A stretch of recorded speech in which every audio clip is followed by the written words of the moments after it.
네, 안녕하세요. 오늘 저희가 당신을 위해서 아주 특별하게 맞춤 제작한 이 심층 탐구 바로 시작하겠습니다. 네, 막았습니다. 그 바쁘신 여러분을 대신해서 오늘 저희가 깊게 파헤칠 자료가 하나 있는데요.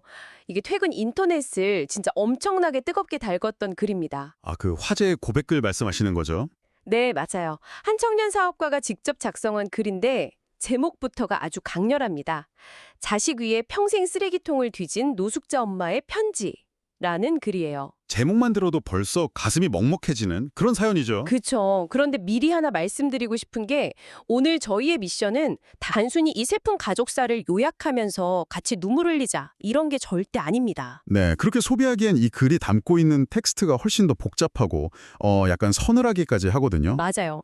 이 극단적인 희생의 서사 속에 숨겨진 부모와 자식 간의 심리적 단절, 그리고 성공의 이면, 또 사랑이라는 이름으로 행해지는 가장 처절한 헌신의 무게를 저희가 다각도로 분석해보려고 합니다. 여러분께 아주 깊은 통찰을 제공해드리는 게 목표예요. 표면적으로는 가난을 극복한 아들과 헌신적인 어머니의 이야기 같지만요. 본질적으로 들어가 보면 이건 서로 전후 다른 언어로 사랑을 표현한 두 세대의 충돌에 가깝습니다. 와, 주세대의 충돌. 네, 자, 그럼 이 부분을 한번 본격적으로 파헤쳐보죠. 사연의 주인공인 아들, 현우 씨라고 부를게요. 이분의 현재 상황부터가 아주 극적입니다. 네, 완전히 자수성가한 케이스죠. 맞아요. 남부럽지 않은 강남 고급 아파트에 살고 번듯한 회사를 운영하는 수십억대 자산가입니다. 그런데 이 완벽해 보이는 엘리트 청년에게 평생을 바쳐서라도 가장 숨기고 싶어 했던 치명적인 비밀이 하나 있었어요. 그렇게 바로 어머니였던 거고요. 네, 어머니가 동네에서 가장 유명한 노숙자였던 겁니다. 매일 낡은 리어타를 끌고 폐지를 주우러 다니셨대요. 글을 보면 어머니 몸에서는 늘 쾌쾌한 쓰레기 냄새랑 기름때 냄새가 났고 손톱 밑은 까맣게 물들어 있었다고 묘사되어 있습니다. 사실 여기서 매력적인 부분은 아들이 크게 성공한 이후에도 이 두 사람의 거리가 전혀 좁혀지지 않았다는 점입니다. 아, 맞아요. 아들이 좋은 차로 바꿔드리고 비싼 백화점 옷에 사다 드려도 어머니가 다 거부하셨죠. 네. 아들이 그렇게 말려도 어머니는 매일 새벽 4시만 되면 어김없이 그 낡고 냄새나는 잠옷복을 입고 삐걱거리는 리어카를 끌고 나가셨다는 거예요. 새벽 4시예요. 그러니 동네 사람들이 막 수군거렸겠죠. 아들은 저렇게 돈이 많은데? 애미는 왜 저러고 사나? 자식 농사 헛지었네. 이러면서요. 아들 입장에서는 진짜 밑을 노르셨을 겁니다. 동네 사람들의 그런 시선과 평가가 아들 현우 씨를 엄청나게 괴롭혔을 겁니다. 저는 이 상황을 보면서 약간 그런 비유가 떠올랐어요. 한 지붕 아래에 존재하는데 완전히 다른 두 개의 시간대가 굴러가고 있는 느낌이랄까요? 두 개의 시간대요? 좋은 표현이네요. 네, 아들은 아주 빠르고 세련된 모든 게 돈으로 해결되는 미래의 시간표를 살아가고 있잖아요. 그런데 어머니는 당장 내일 어떻게 될지 모르는 극도의 생존 모드? 과거의 시간표에 그대로 멈춰 있는 거죠. 아들이 아무리 돈을 갖다 줘도 어머니의 방식을 바꾸지 못한 건 어쩌면 폐지 줍기가 단순한 생계수단이 아니라 일종의 강박적인 의식 같은 거 아니었을까요? 맞습니다. 강박적 의식이라는 분석이 아주 정확해요. 여기서 우리가 현우 씨, 그러니까 자수성가한 사람들의 심리를 좀 들여다볼 필요가 있는데요. 네, 심리적으로 어떤 상태인 건가요? 밑바닥에서 시작해서 계층 이동을 이뤄낸 사람들은 타인의 평가나 시선에 극도로 예민해질 수밖에 없습니다. 가난을 벗어나려고 진짜 뼈를 깎는 고통을 견뎠잖아요. 그렇죠. 어떻게 올라온 자리인데. 그러니까 어머니의 그 낡은 리어카는 아들 입장에서 보면 자신이 영원히 지워버리고 싶은 과거의 빈곤, 그걸 끊임없이 상기시키는 움직이는 꼬리표였을 겁니다. 내가 완벽하게 구축한 이 미래의 세계가 자꾸만 과거의 가난 때문에 오염되는 기분이었겠죠. 와, 움직이는 꼬리표. 진짜 끔찍했겠네요. 가난을 절제해내고 싶은 아들과 가난 속에서 자식을 지키는 것만 알았던 어머니. 이렇게 서로의 세계를 전혀 이해하지 못한 팽팽한 평행선은 결국 터질 수밖에 없었겠죠. 네, 감정의 폭발과 물리적 단절이라는 비극적인 결과로 이어집니다. 결국 아들 현우 씨가 폭발하고 맙니다. 참다 참다 소리를 지른 거죠. 제가 드리는 용돈이 부족해요? 왜 제 얼굴에 먹칠을 하세요? 하면서요. 참 마음 아픈 장면입니다. 그런데 이때 어머니가 평생 처음으로 진지한 표정을 지으시면서 딱 한마디를 남깁니다. 현우야, 언젠가 네가 이 리어카의 무게를 이해하는 날이 오겠지. 그때까진 내가 죄인이다. 이렇게 말씀하시고는 이 사건 이후로 두 사람은 무려 10년 동안 발길을 끊습니다. 10년이나요? 그리고 안타깝게도 지난주에 어머니가 홀로 숨을 거두셨죠. 네, 그런데 아들은 장례식장에서도 어머니를 원망했어요. 자기 험담을 듣게 만든 고집불통 노인네라고요. 이 대목에서 솔직히 댓글 반응을 보면 아들을 폐륜하라고 비난하는 의견이 진짜 많거든요. 아무래도 정서적으로 받아들이기 힘든 행동이니까요. 어머니가 돌아가셨는데 끝까지 원망을 하다니 하면서요. 근데 여기서 청취자 라바분 입장에서 제가 현실적인 반론을 하나 제기해 볼게요. 우리가 진짜 아들을 그냥 나쁜 놈이라고 쉽게 손가락질할 수 있을까요? 어떤 관점에서 보시는 거죠? 사실 이건 감정적 과부하에 걸린 차단기가 억지로 내려간 상황 아닐까요? 아들이 아무리 돈을 들여도 거부하고 기어코 쓰레기를 줍는 모습이 아들 입장에서는 엄청난 부채의식이나 정서적 폭력으로 느껴졌을 수 있잖아요. 스스로의 성취를 보호하려는 방어 기제가 어머니를 향한 분노로 튀어나온 것 아닐까요? 아주 날카롭고 현실적인 지적입니다. 아들은 어머니 자체를 미워했다기보다 어머니가 상징하는 그 통제할 수 없는 가난의 공포를 도저히 견딜 수 없었던 거겠죠? 방어 기제라는 말이 딱 맞습니다. 그렇죠. 솔직히 아들 마음도 이해가 가거든요. 그런데 여기서 진짜 우리가 짚어봐야 할 미스터리가 하나 있습니다. 바로 어머니가 남긴 말 중 그때까진 내가 죄인이다라는 부분이에요. 아, 그 말이요. 뭔가 뼈가 있는 말 같았어요. 어머니는 바보가 아니셨습니다. 아들의 분노, 동네 사람들의 시선 때문에 아들이 느끼는 수치심, 이걸 모두 인지하고 계셨어요. 그럼에도 불구하고 자신의 방식을 해명하는 대신에 스스로 죄인이라는 타이틀을 그냥 짊어지신 거거든요. 그러니까요. 내가 널 위해서 이러는 거다 한마디만 했어도 10년 동안 의절할 일은 없었을 텐데요. 맞습니다. 이건 오해를 풀고 밥 한 끼 따뜻하게 먹는 것보다 자신의 미션을 완수하는 것이 어머니에게는 훨씬 더 절대적으로 중요했음을 시사하는 대목입니다. 도대체 그 미션이 뭐길래 오해를 받는 길을 택한 걸까요? 어머니가 변명조차 포기하면서까지 지켜야 했던 그 지독한 미션의 실체는요. 10년 뒤 그녀가 세상을 떠나고 남겨진 그 낡은 리어카의 바닥판이 열리면서 비로소 세상에 드러납니다. 네, 이 이야기의 가장 큰 반전이 나오는 순간이죠. 장례를 마치고 현우 씨가 원망 섞인 마음으로 리어카를 정리하러 갔는데 그 바닥판 아래 용접된 공간에서 묵직한 철제금고 하나랑 수십 건의 낡은 일기장을 발견하게 됩니다. 그 일기장이 정말 충격적이었죠. 매일 새벽 쓰레기통을 뒤져서 찾아낸 보물들의 목록이 적혀 있었어요. 맞아요. 버려진 낡은 책 속에서 찾은 빳빳한 지표 한 장, 이사하면서 버린 가구 밑바닥에서 찾은 금반지 하나. 근데 진짜 경악스러운 사실은 따로 있었습니다. 여기 진짜 흥미로워지는 부분이 나오거든요. 네, 바로 그 금고 안에 있던 서류들이죠. 현우 씨가 사업하면서 남몰래 파산 위기까지 겪고 피눈물을 흘리던 순간들이 있었대요. 근데 위기 때마다 누군가 익명으로 회사 주식을 대거 사들여서 경영권을 방어해주고 자금을 수혈해준 진짜 기적 같은 엔젤 투자자들이 있었거든요. 현우 씨는 그저 운이 좋았거나 얼굴 없는 귀인들이 돕는 줄 알았겠죠. 그렇죠. 그런데 세상에 그 수십억 자금력으로 아들의 회사를 구해낸 익명의 엔젤 투자자가 바로 매일 새벽 쓰레기를 주우면서 동네에서 픽박받던 그 노숙자 어머니였다는 사실이 서류로 튀어나온 겁니다. 와, 정말 자본주의 사회에서 볼 수 있는 가장 극단적이고 이타적인 형태의 전력이네요. 그러니까요. 저는 이거 보면서 스텔스부, 그러니까 부를 완벽하게 숨기는 스텔스부 전략의 끝판왕이다 싶었거든요. 근데 여기서 핵심적인 의문이 듭니다. 어떤 의문이죠? 통장에 수십억이 있었다면 적어도 한겨울에 발을 비닐봉지로 감싸는 대신 방한화 정도는 살 수 있었잖아요. 여름에 뙤약볕에서 갈증 참아가면서 고생할 필요도 없고요. 왜 스스로 육체적인 고통까지 다 감내해야만 했을까요? 혹시 그 고통을 견디는 행위 자체가 못난 부모로 태어난 것에 대한 아들에 대한 속죄의 과정이라고 느꼈던 건 아닐까요? 이것을 좀 더 큰 그림과 연결해 본다면요. 이건 단순한 재산 축적을 넘어선 일종의 수행이자 결계를 치는 행위였다고 볼 수 있습니다. 결계요? 종교적인 느낌이네요. 네, 맞아요. 어머니 깊은 무의식 속에는 이런 주술적인 믿음이 있었을 겁니다. 내가 경험하는 이 극한의 결핍과 육체적 고통의 양만큼 우리 아들의 삶에는 완벽한 안전망과 가호가 생긴다는 믿음 말이죠. 행동경제학에서 말하는 심적 회계라는 개념으로도 볼 수 있는데요. 심적 회계요. 그게 어떤 건가요? 통장에 수십억이 있어도 그 돈은 단 1원도 자신의 돈이 아닌 겁니다.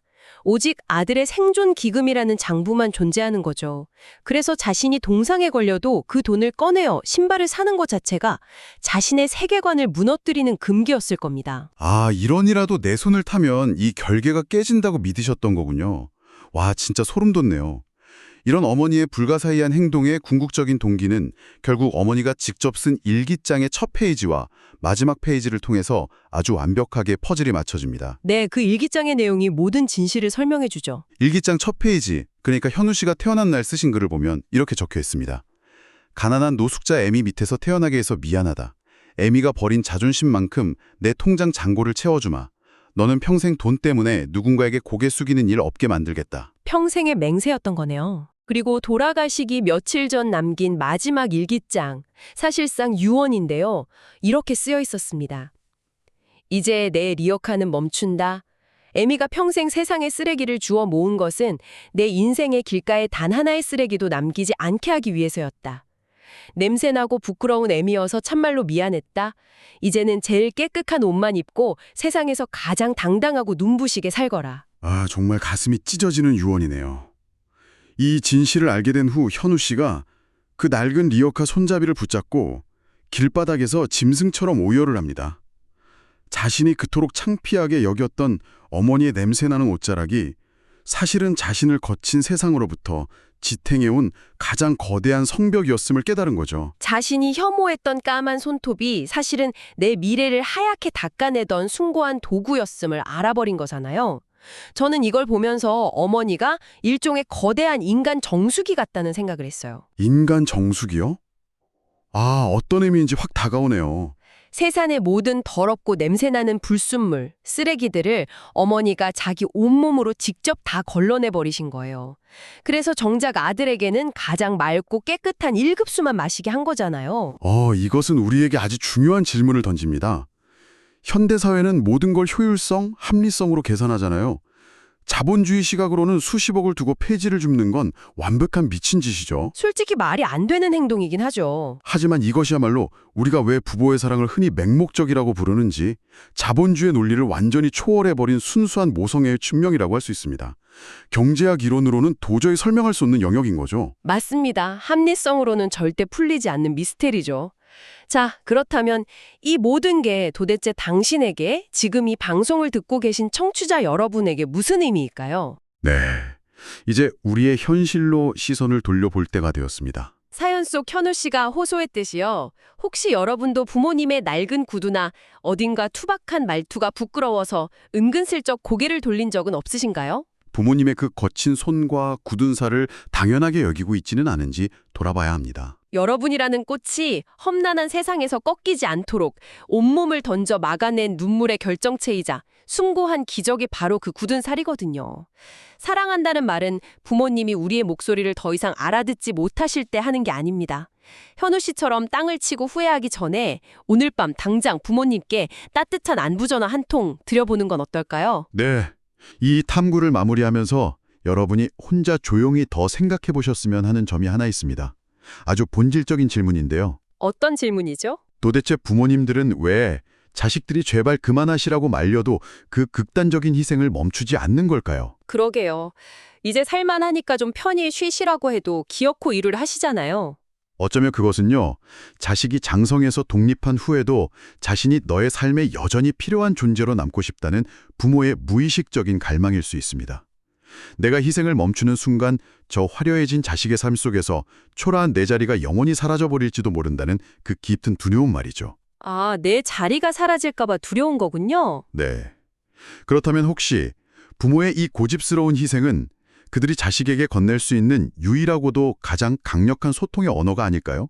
나를 잊지 말아달라는 처절한 사랑의 언어 말입니다. 희생이 곧 나를 잊지 말아달라는 소통의 언어다. 아, 진짜 뼈를 때리는 통찰이네요. 여러분의 삶에도 이런 부모님의 깊은 사랑을 다시 한번 깨닫는 따뜻한 순간이 함께하길 바랍니다. 자, 오늘의 깊은 탐구는 여기까지입니다. 함께해 주신 여러분 감사합니다. 감사합니다. 지금 듣고 계신 당신, 만약 당신의 뇌가 거대한 화염에 휩싸인 건물이라고 한번 상상해 보시죠. 와, 상상만 해도 진짜 끔찍하네요. 그렇죠. 그 불길이 막 당신의 소중한 기억들이나 정체성, 심지어 당신이 가장 사랑하는 사람의 얼굴이 담긴 사진첩까지 모조리 다 태워버리고 있다면 말이에요. 아, 모든 시스템이 무너져 내리는 거군요. 네, 바로 그 참혹한 붕괴 속에서 말이죠. 불길을 견디고 마지막까지 살아남는 단 하나의 어떤 본능이 있다면 그게 과연 뭘까요? 글쎄요, 보통은 생존 본능을 떠올리지 않을까요? 저도 처음엔 그렇게 생각했거든요. 오늘 우리가 심층 탐구해볼 자료가 바로 그 줄군에 대한 답을 줍니다. 최근 인터넷 공간을 정말 뜨겁게 달구면서 수많은 사람들의 눈시울을 붉히게 만든 한 편의 에세이인데요. 아, 저도 이거 읽어봤습니다. 네, 제목이 치매로 죽은 아내가 매일 밤 몰래 차린 밥상의 비밀입니다. 제목에서부터 이미 엄청난 상실감이 훅 느껴지는 그런 글이잖아요. 네, 하지만 이게 단순한 비극이 아니죠. 인간의 인지가 완전히 소멸해가는 과정에서 무의식이 도대체 어떻게 작동하는지 보여주는 약간 아주 희귀하고 철학적인 사례거든요. 맞아요. 바로 그 지점입니다. 오늘 우리의 목표는 그저 슬픈 사연을 읽고 눈물을 훔치는 게 아니에요. 네네. 뇌의 비밀이 꺼져가는 그 끔찍한 과정 속에서 사랑이라는 추상적인 감정이 도대체 어떻게 육체에 물리적으로 각인돼서 생존하는지 그 메커니즘을 한번 뜯어보려고 합니다. 아주 흥미로운 접근이네요. 자, 이걸 한번 파헤쳐보죠. 이야기는 7년이라는 긴 투병 끝에 반년 전 세상을 떠난 아나를 둔 남편 민석 씨의 시점으로 전개가 되는데요. 네. 제가 이 자료를 보면서 진짜 숨이 턱 막혔던 게 아내가 치매, 그러니까 알츠하이머 선고를 받았을 때 고작 40살이었다는 사실입니다. 사실 40세면 뇌과학적으로 인지 능력이 가장 날카롭고 활발해야 할 시기거든요. 그러니까요. 너무 젊은 나이잖아요. 네, 이 시기에 발병하는 치매를 우리가 의학적으로 초록이 치매라고 부르는데 이게 일반적인 노인성 치매와는 양상이 완전히 다릅니다. 진행이 훨씬 빠르다고 들었어요. 맞습니다. 뇌세포 파괴 속도가 훨씬 빠르고 공격적이죠. 근데 무엇보다 가장 잔인한 점은 환자 본인 스스로가 자기 이성이나 지적 능력이 무너져 내리는 과정을 너무 또렷하게 인식한다는 겁니다. 아, 자기가 미쳐가는 걸 안다는 거네요. 그래서도 그 잔인한 붕괴 과정이 묘사되잖아요. 그렇죠. 처음에는 그냥 현관문 비밀번호를 까먹는 약간 사소한 실수로 시작을 했어요. 근데 질병이 막 순식간에 뇌를 집어삼켰고 종국에는 눈앞에서 오열하고 있는 남편이 누구인지조차 알아보지 못하는 상태가 돼버린 거죠. 정말 곁에서 지켜보는 가족 입장에서는 지옥이 따로 없었을 겁니다. 그런데 증상이 극단으로 치달았을 때 남편을 진짜 가장 괴롭혔던 아내의 기이한 행동이 하나 있었습니다. 어떤 행동이었죠? 매일 밤 자정이 넘은 새벽 2시만 되면 아내가 벌떡 일어나서 주방으로 가는 거예요. 아, 치매 환자들의 전형적인 야간 이상 행동이 시작된 거군요. 주방에서 뭘 했습니까? 가스레인지 위에 아무것도 들어있지 않은 빈 솥을 올립니다. 빈솥을요? 네. 그리고 가스불을 켜고 막 허공에서 보이지 않는 식재료를 손질하면서 아주 정성스럽게 요리하는 흉요를 무한 반복하는 거예요. 세상에. 남편이 놀라서 막 뛰어나와가지고 여보 지금 새벽 2시야 제발 잠 좀 자자 이러면서 말려도 아내는 그냥 멍한 눈으로 허공을 보면서 딱 한마디만 반복했습니다. 뭐라고 하던가요? 그 사람이 배가 고프대요. 밥을 해줘야 해요. 라고요. 환자 본인의 식욕도 아니고 지금 눈앞에 있는 남편도 아닌 어떤 제3의 임무를 챙기고 있는 거네요. 네, 저는 이 대목에서 약간 컴퓨터 구조가 떠올랐거든요. 하드드라이브가 완전히 날아가서 데이터랑 운영체제가 다 삭제됐는데 그 하드웨어를 구동하는 가장 밑바닥의 원초적인 코드 있잖아요. 바이오스 시스템 같은 거 말씀이시죠? 네, 딱 그거요. 그 시스템만이 미친 듯이 단 하나의 오류 코드만 반복 출력하고 있는 그런 느낌이랄까요? 근데 여기서 솔직히 좀 이해가 안 가는 부분이 있었어요. 어떤 부분이죠? 남편분은 아내의 이 행동을 보고 극심한 질투랑 분노에 휩싸였다고 고백을 하거든요. 아내가 옛날에 만났던 다른 연인을 그리워하거나 아니면 돌아가신 친정 아버지를 찾는다고 확신을 해버린 거예요. 아, 오해를 하셨군요. 네. 아무리 그래도 곁에서 7년을 지켜본 남편인데 어떻게 아픈 아내를 두고 그런 극단적인 오해를 할 수 있을까요? 충분히 의문을 가질 수 있는 지점이죠. 근데 여기서 정말 흥미로운 점은 그리고 우리가 반드시 짚고 넘어가야 할 것은 보호자가 겪는 극한의 신경학적 붕괴 현상입니다. 보호자의 붕괴요? 네, 남편분은 무려 7년 동안 초록이 치매 환자를 홀로 돌봤잖아요.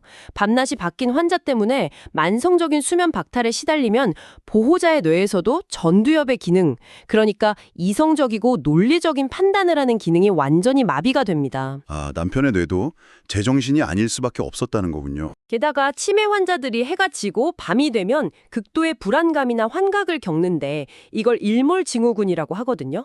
일몰증후군요. 네. 새벽 2시에 빈솥을 젓는 아내의 그 선망 증상을 매일 밤 마주하면요.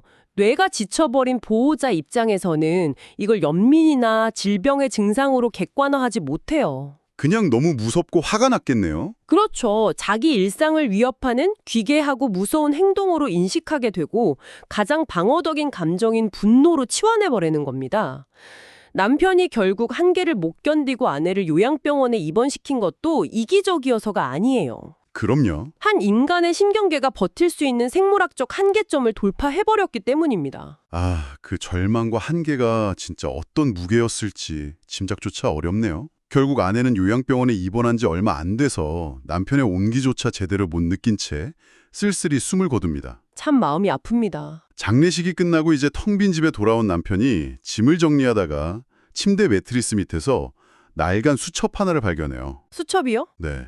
아내가 병 선고를 받은 직후부터 자기 기억이 다 날아가기 전까지 필사적으로 적어내려간 일기장이었던 거예요. 저는 이 수첩 첫 페이지를 읽고 진짜 머리가 멍해졌습니다. 뭐라고 적혀 있었나요? 수첩에 남편 사진이 딱 붙어 있고 그 뒤에 이렇게 적혀 있었거든요. 내 남편 민석 씨.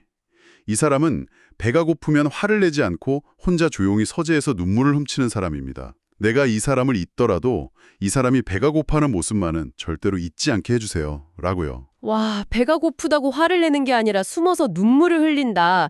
이건 성인 남성의 반응치고는 매우 특이한 방어 기제거든요. 네네. 남편분의 과거의 결핍과 관련된 아주 깊은 트라우마가 엿보이네요. 어떻게 하셨죠?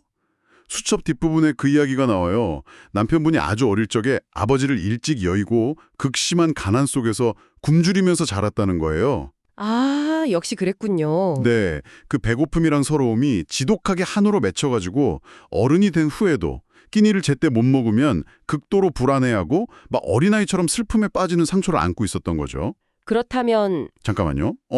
그렇다면 아내가 매일 새벽 2시에 일어나서 밥을 챙겨주려 했던 그 사람이 혹시 맞습니다. 이걸 더 큰 맥락과 연결해 보면 과거의 연인도 아버지도 아니었던 겁니다. 와, 세상에. 아내가 텅 빈 주방에서 허공을 보며 그토록 애타게 먹이고 싶어 했던 그 사람은 바로 상처받은 그 굶주린 어린 시절의 남편이었던 거죠. 현재의 40대 어른 남편이 아니라 아내의 무의식 가장 깊은 곳에 내가 영원히 지켜줘야 할 가엾은 존재로 각인되어 있던 그 어린아이를 달래고 있었던 거네요. 그렇죠. 수첩의 다음 구절이 진짜 이 사실의 방점을 찍습니다.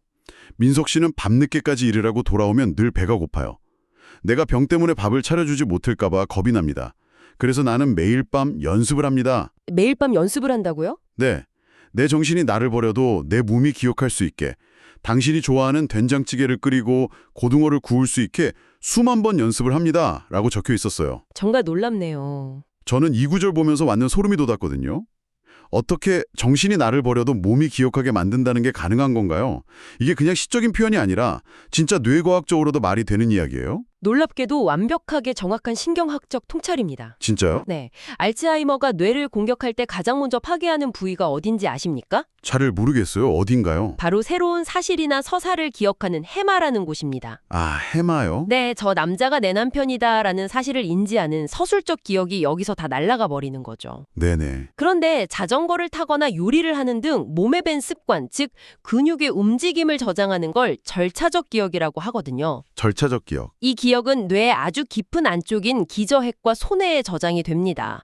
이곳이 바로 알츠하이머의 공격을 가장 늦게 그리고 끝까지 버텨내는 영역이거든요. 아, 그래서 제가 아까 컴퓨터 하드드라이브랑 바이오스 비율을 들었을 때 그게 성립이 되는 거였군요. 네, 완벽하게 맞물려 들어가는 통찰이죠. 아내분은 자기 해마가 파괴돼서 남편을 못 알아보게 될 거라는 끔찍한 미래를 직감했던 겁니다. 와, 그래서 아직 뇌 기능이 좀 남아있을 때 남편을 향한 사랑을 서술적 기억에서 절차적 기억으로 옮겨 심는 그 필사적인 작업을 매일건 반복했던 거예요. 자기 의식이 다 징발하더라도 몸의 감각이나 근육의 관성만으로 남편 밥을 챙겨주려고요? 네, 남편의 배고픔을 달래주기 위해서 그렇게 한 거죠. 뇌가 다 무너져 내리는 그 절체절명의 순간에 사랑을 생물학적 근육 안에 백업해둔 거잖아요. 이 모든 진실을 그것도 아내가 차가운 요양병원에서 혼자 죽은 뒤에야 알게 된 남편의 마음이 과연 어땠을까요? 상상조차 하기 힘든 고통이었겠죠. 글에 따르면 남편이 그 길로 주방으로 미친 듯이 달려갔다고 합니다.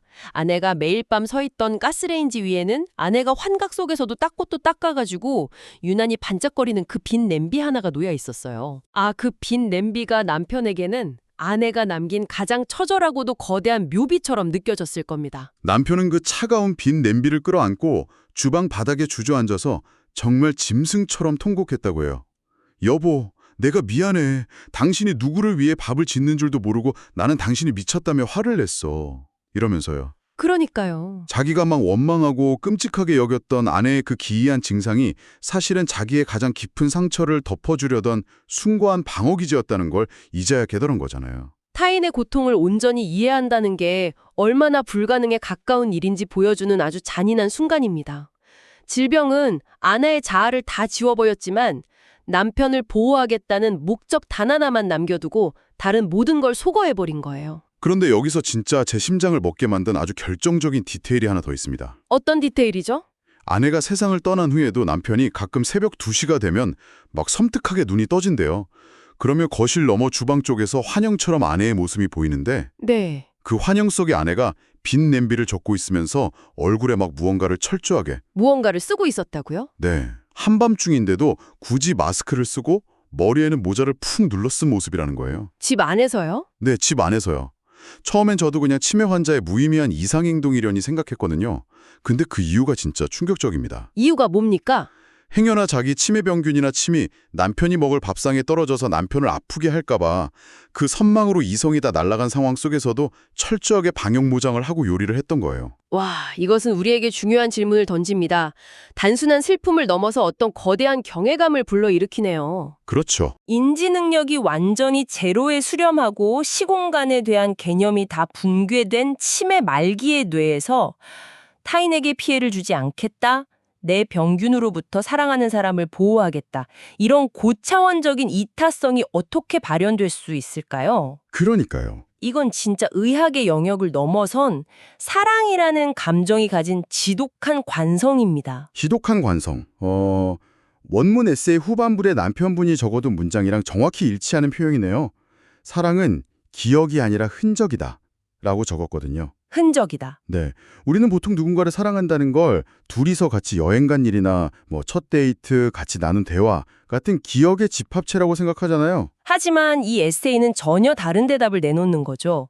기억이라는 데이터가 모조리 포맷돼 버려도 인간의 가장 밑바닥에 지워지지 않고 새겨지는 문신 같은 게 있다는 겁니다. 지워지지 않는 문신이요. 내가 사랑하는 사람의 가장 취약한 부분을 내 존재의 일부로 흡수해 버리는 것.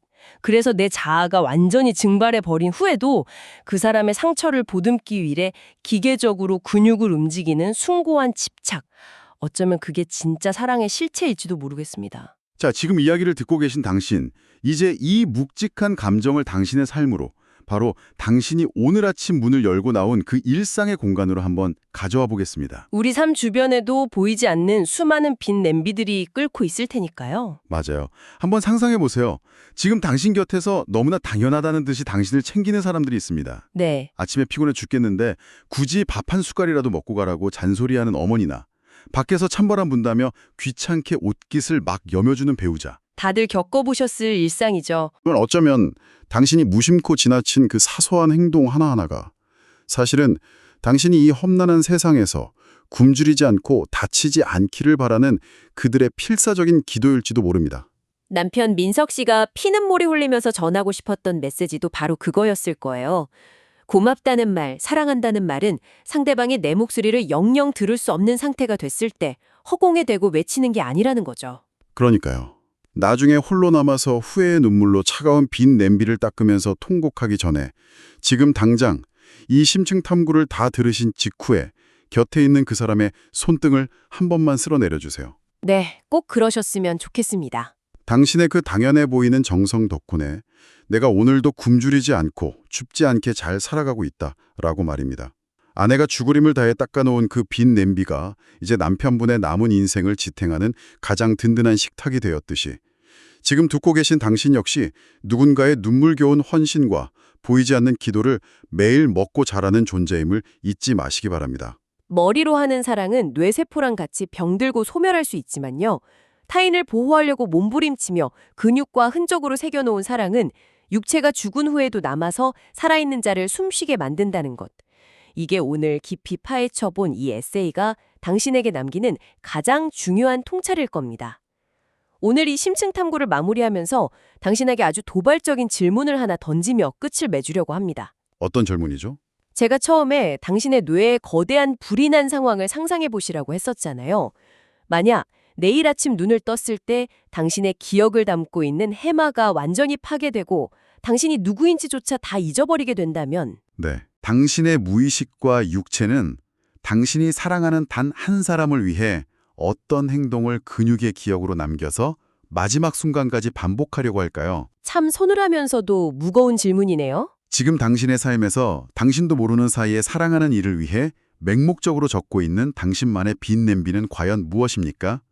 이 질문에 대한 답을 당신의 일상 속에서 천천히 그리고 깊이 고민해 보시기를 바랍니다. 오늘 심층 탐구는 여기서 마치겠습니다. 네, 지금까지 들어주신 여러분 감사합니다. 오늘 밤은 부디 사랑하는 이가 차려준 밥상처럼 따뜻하고 충만한 시간 되시길 바랍니다. 최고급 맞춤 정장을 입고 완벽하게 세팅된 남자를 한번 상상해 보시죠. 네, 아주 화려하고 멋진 모습이겠죠. 맞아요. 그리고 바로 그 옆에 새벽 4시 텅 빈 거리에서 쓰레기가 가득 담긴 녹슨 고물 유모차를 끌고 있는 치매 노인이 서 있다고 한번 상상해 보세요. 시각적인 충돌이 엄청난데요. 두 사람의 대비가 확 느껴져요. 그쵸. 만약 제가 이 화려한 정장을 입은 남자가 아들이고 저 유모차를 끄는 초라한 노인이 그의 아버지라고 말씀드린다면 어떨까요? 세상에. 게다가 저 남노한 유모차 안에 아들의 세계관 전체를 완전히 무너뜨릴 거대한 비밀이 숨겨져 있다고 한다면요. 이야, 그거 정말 궁금해지는데요. 네, 오늘 우리가 함께할 심층 탐구의 미션이 바로 이 강력한 시각적 충돌에서 시작됩니다. 여러분 환영합니다.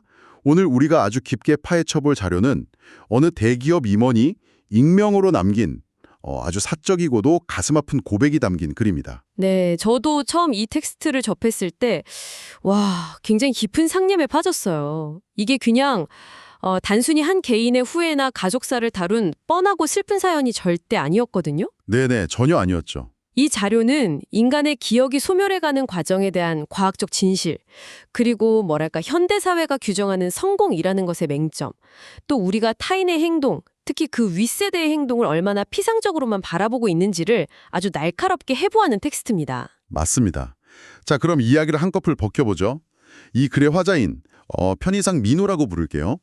이 민우라는 인물은 세상의 기준에서 완벽하게 성공한 사람입니다. 그렇죠. 흔히 말하는 엘리트 코스를 밟은 거죠. 네, 앞만 보고 달려와서 대기업 임원이라는 화려한 타이틀을 쟁취했고요. 그의 삶은 아주 빠르고 효율적으로 돌아갑니다. 그런데 이 완벽한 그림 속에 도저히 통제되지 않는 변수가 하나 등장하게 됩니다. 그게 바로 치매를 앓고 계신 아버지인 거군요. 맞아요. 바로 2년 전부터 치매를 앓기 시작한 아버지죠.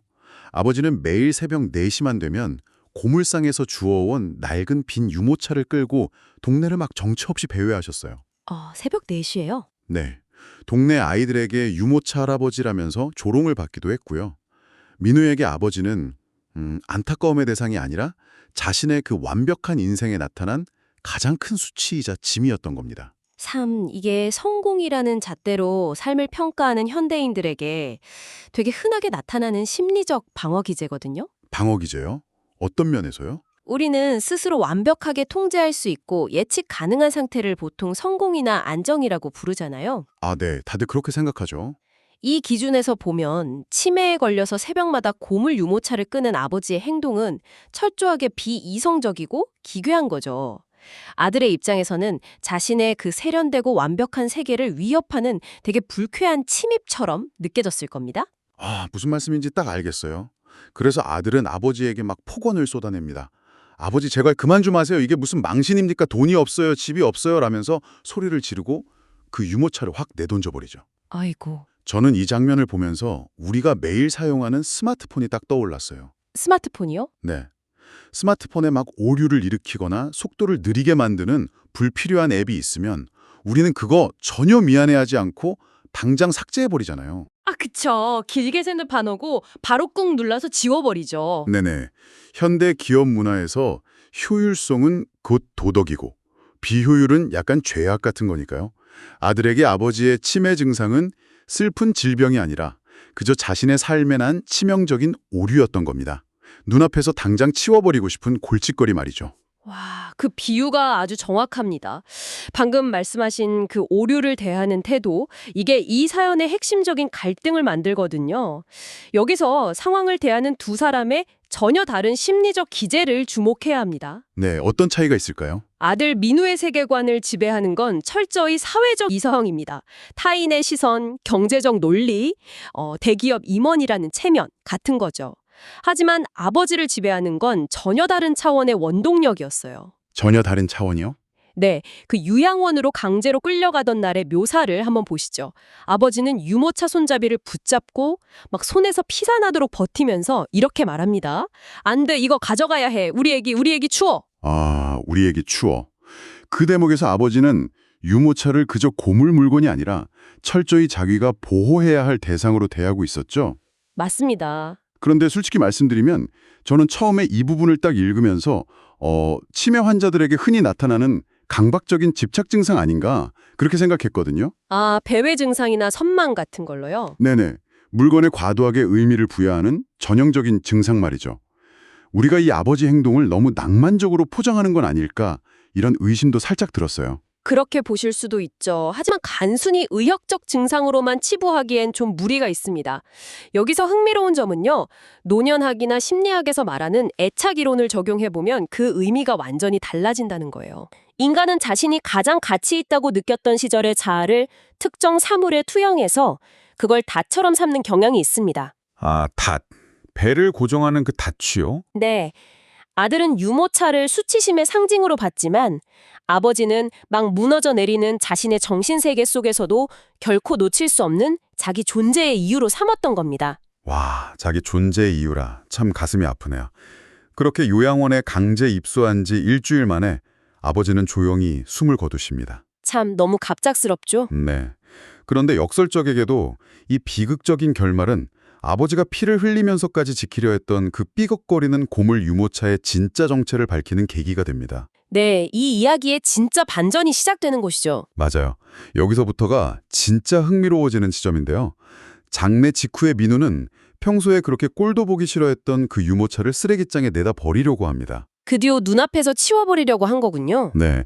그런데 쓰레기장에 막 유모차를 집어 던지려는 순간 바닥판 아래에 교묘하게 숨겨져 있던 무언가를 발견하게 됩니다. 겹겹이 쌓인 비닐봉지 뭉치였죠. 네, 맞습니다. 저는 치매 환자들이 흔히 쓰레기를 막 모으는 저장강박 증상이 떠올라서 처음엔 그냥 잡동사니일 줄 알았어요. 저도 처음엔 그렇게 생각했습니다. 그런데 그 비닐봉지를 조심스레 뜯어보니까 세상에 그 안에는 민우가 태어난 1980년 5월 10일부터 무려 40년간의 기록이 들어있었던 거예요. 와, 40년이요? 네. 아들의 사진, 편지, 그리고 낡은 통장 하나. 저는 이 대목에서 진짜 소름이 돋더라고요. 가장 남루하고 무조건 버려져야 마땅하다고 생각했던 쓰레기의 밑바닥에 아들의 40년치 인생 전체가 완벽하게 보존되어 있었다는 사실이 너무나 큰 아이러니로 다가왔습니다. 그쵸. 정말 놀라운 일이죠.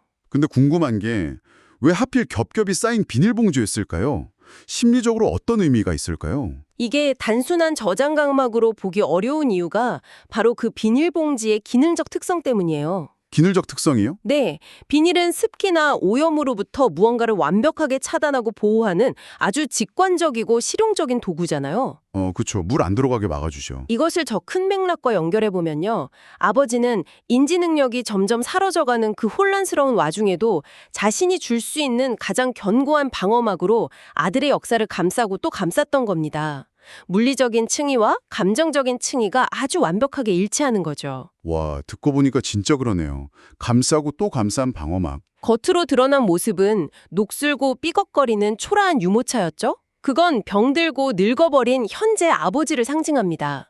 하지만 그 더럽고 낡은 껍데기를 뚫고 가장 내밀한 밑바닥으로 들어가면 아들의 존재 자체를 증명하는 역사와 숭고한 헌신이 정말 습기 하나 차지 않은 채로 아주 견고하게 자리 잡고 있었던 겁니다. 겉모습에 가려진 헌신의 지층.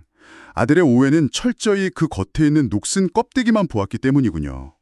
숨겨진 통장과 기록을 발견했으니 이제 우리는 이 유모차가 대체 언제, 어떻게 시작되었고 아버지에게 어떤 의미였는지 그 근원을 파헤쳐야만 합니다. 네, 통장 기록이 아주 결정적이었죠. 맞아요. 자료에 나온 통장의 첫 페이지 메모를 보면 1980년 5월 10일 민우가 태어난 날의 기록이 있습니다. 제가 한번 읽어볼게요. 가난한 아비가 줄 수 있는 건 이 낡은 유모차뿐이라 미안하다 민우야. 아빠가 약속할게. 너를 이 유모차에 태워 세상에서 가장 높은 곳까지 데려다 주마. 참 읽기만 해도 먹먹해지는 메모입니다. 그 당시 아버지는 유모차를 살 돈조차 없어서 공사장에서 버려진 바퀴랑 나무 판자를 주워와서 직접 조립을 하셨어요. 직접 만드신 거군요. 네. 그리고 매일 새벽 4시마다 그 유모차에 갓난아들을 태우고 새벽 인력시장으로 일하러 가셨던 거죠. 잠시만요. 바로 그 지점입니다. 아버지가 치매에 걸린 후 매일 배회하던 시간이 정확히 새벽 4시였잖아요. 네, 정확합니다. 그리고 발견된 마지막 비닐봉지 안에는 아버지가 요양원에 가시기 직전에 남긴 아주 떨리는 손글씨 쪽지가 있었습니다. 작고 길을 잃어서 미안하다. 그런데 이 유모차를 끌고 나가면 왠지 네가 그 안에서 방긋방긋 웃고 있는 것 같아 멈출 수가 없었어. 내 아들이 높은 곳까지 올라갔으니 이제 아빠는 이 손잡이를 놓아도 되겠지. 전문가님, 그래서 이 모든 게 대체 어떤 의미일까요? 왜 하필 수많은 기억 중에 1980년의 새벽 4시였던 걸까요? 이 대목은 우리가 치매라는 질병과 기억의 메커니즘을 어떻게 오해하고 있는지를 정확하게 보여줍니다. 흔히 치매를 기억이 그냥 무작위로 지워지는 병이라고 생각하잖아요. 네네, 지우개로 듬성듬성 지우듯이요. 하지만 뇌과학의 관점에서 보면 알츠하이머 같은 치매는 단기 기억을 담당하는 해마부터 파괴하기 시작합니다. 즉, 방금 밥을 먹었는지, 지금이 몇 년도인지 같은 최근의 정보들이 먼저 싹 소멸하는 거죠. 해마가 먼저. 반면에 아주 강렬한 감정과 결합된 장기 기억, 그러니까 편도체와 뇌의 깊은 네트워크에 새겨진 감정적 기억은 정말 가장 마지막까지 살아남습니다. 그러니까 뇌가 물리적으로 최근의 기억을 먼저 잃어버리고 아주 오래된 과거로 퇴행하는 거군요. 그렇습니다. 아버지는 현실의 길을 잃은 게 아니었어요. 길을 잃은 게 아니다. 단기 기억을 처리하는 뇌세포가 파괴되면서 현재의 좌표를 상실하자 뇌가 물리적으로 가장 강력한 감정적 닷을 내리고 있던 특정 타임라인으로 그냥 회귀해버린 겁니다. 와, 그게 언제였을까요? 바로 가난했지만 내 손으로 만든 유모차에 가장 사랑하는 아들을 태우고 마치 세상을 다 가진 것 같았던 그 1986년의 새벽 인력시장 가는 길이었습니다. 의학계에서는 이걸 시간여행, 즉 타임시프팅 현상으로 설명하기도 합니다. 시간여행이요? 네.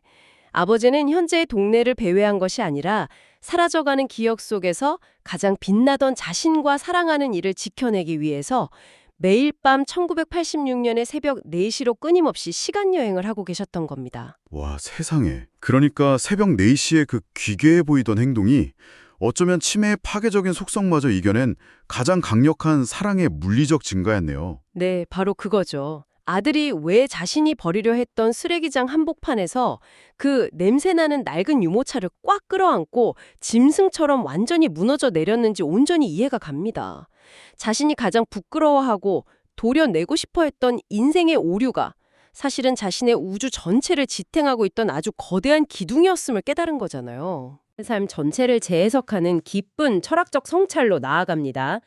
자료의 화자인 민호는 이렇게 독백하죠. 자신이 성공의 사다리를 타고 정신없이 위로 막 올라가는 동안 아버지는 그 사다리의 맨 밑바닥에서 흔들리는 낡은 유모차 손잡이를 붙잡고 온몸으로 자신을 떠받치고 있었다고요. 저는 이 사다리 비유를 딱 보면서 굉장히 뼈맞은 기분이 들었어요. 여러분, 우리가 사다리를 타고 막 위로 올라갈 때 시선이 어디를 향하는지 한번 생각해 보세요. 보통 위만 쳐다보죠. 맞아요. 오직 위만 봅니다. 내가 밟아야 할 다음 칸, 경쟁자보다 먼저 도달해야 할 더 높은 곳만 쳐다보죠.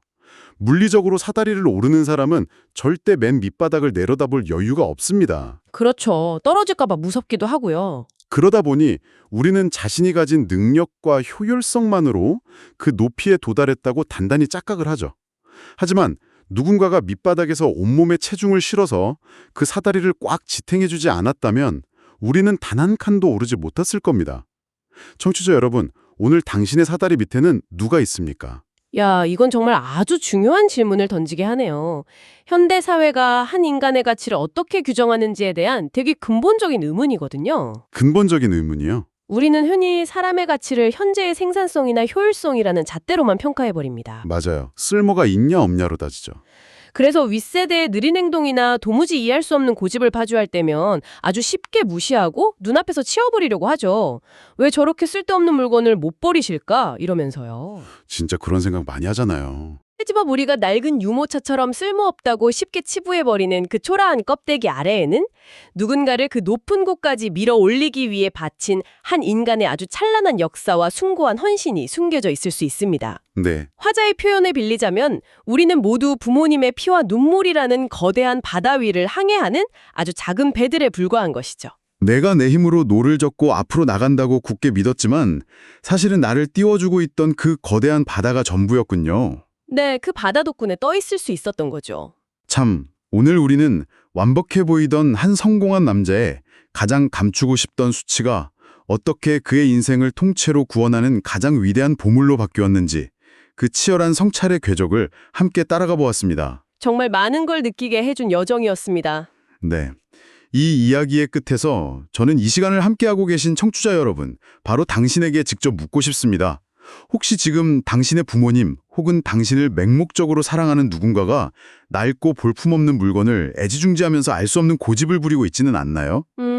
때로는 같은 말을 계속 반복하면서 당신의 효율적인 일상을 방해한다고 혹시 짜증이 나지는 않으신가요? 만약 그렇다면 그들의 행동을 그냥 단순한 노화나 질병이라는 폴더에 무심코 밀어넣기 전에 제발 한 번만 더 그 이면을 가만히 들여다보시길 권합니다. 네, 꼭 한 번만 더요.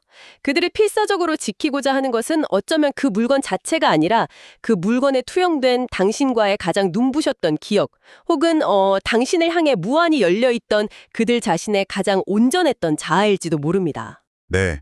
그래서 오늘 우리가 다룬 원문의 화자도 이런 아직 뼈저린 당부를 남겼죠.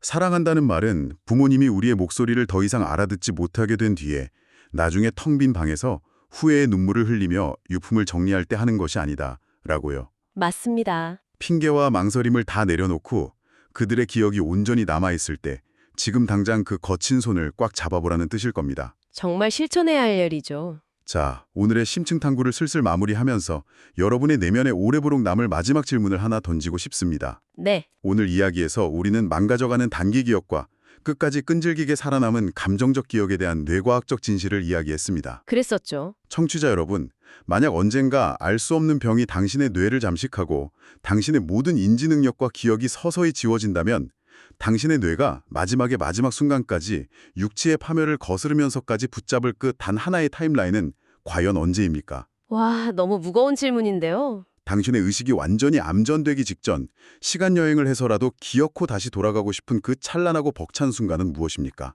그리고 우리는 지금 훗날 내 모든 지능을 잃어버리고 길을 헤매게 되더라도 절대 잊지 않을 만큼 무언가를 혹은 누군가를 그토록 강렬하게 사랑하며 살아가고 있습니까?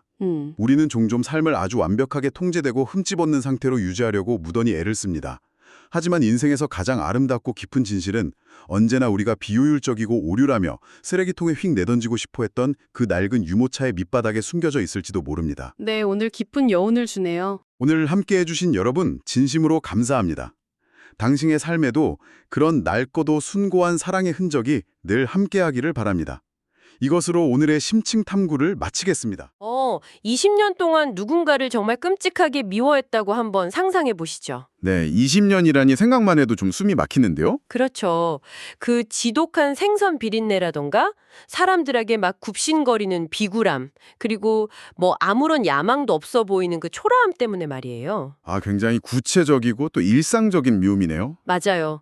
그런데 어느 날 그 지긋지긋한 비린내가 사실은 당신의 미래를 사기 위해 지불된 아주 정확한 대가였다면 어떨까요? 와, 그거는 정말 상상조차 하기 힘든 충격일 것 같습니다. 네, 오늘 우리의 딥다이브는 바로 이 지점에서 출발합니다. 한편에 아주 강렬하고 눈물겨운 개인의 고백록이죠. 네, 30년 만에 열린 옥탑방 낡은 금고와 엄마의 거짓말이라는 자료군요. 맞습니다.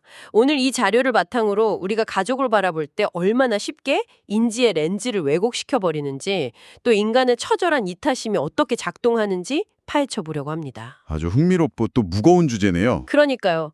마침 오늘이 2026년 5월 10일이잖아요. 며칠 전이었던 어버이날을 좀 떠올리게 하는데요. 배움을 추구하는 여러분, 오늘 이 이야기가 당신이 믿고 있는 진실의 기반을 조금 흔들어 볼 시간이 될 것 같습니다. 자, 이제 이 이야기를 하나씩 풀어볼까요? 네, 좋습니다. 서사는 글쓴이인 아들 지훈이라는 인물의 시점에서 시작되죠. 네, 어머니가 평생을 시장 바닥에서 생선을 팔아오셨잖아요. 맞아요. 근데 아들은 그 어머니를 너무 수치스러워하면서 자기 학교 근처에는 얼씬도 못하게 했습니다. 우리가 타인, 특히 가장 가까운 가족의 행동을 해석할 때 범하는 심리적 오류들이 이 초반부에 아주 교과서적으로 압축되어 있거든요. 서두를 보면 아들의 분노가 진짜 펄펄 끓고 있어요. 그 등록금을 구하려고 시장 상인들에게 머리를 조아리는 어머니에게 아들이 막 소리치잖아요. 네, 엄마는 꿈도 없냐고 왜 그렇게 거지처럼 살면서 나까지 비참하게 만드냐고 하죠. 아, 솔직히 들으면서 좀 놀랐어요. 물론 10대 시절 특유의 그 상황 파악 못하는 기막힌 재능, 이른바 중2병적인 감수성을 고려하더라도 너무 잔인한 말이잖아요. 참 아픈 말이죠. 그런데 여기서 정말 흥미로운 건 어머니의 반응입니다. 화를 내는 대신에 그냥 빨갛게 튼 손을 앞치마에 쓱쓱 닦으면서 웃어버리시거든요. 맞아요. 그냥 웃어넘기시는 모습이 참... 근데 지훈이는 그걸 보고 또 수치심조차 모르는 무능력함이라고 오판해버리더라고요. 네, 여기서 우리는 심리학에서 말하는 투사, 그러니까 프로젝션의 아주 전형적인 사례를 보게 됩니다. 투사요. 어떤 식으로 작동하는 건가요? 사실 지훈이가 느끼는 분노의 본질은 어머니를 향한 게 아니거든요. 극심한 가난과 자신의 무력함에 대한 공포죠. 아, 가난이 무서운 건데 그걸 어머니 탓으로 돌렸다. 정확합니다.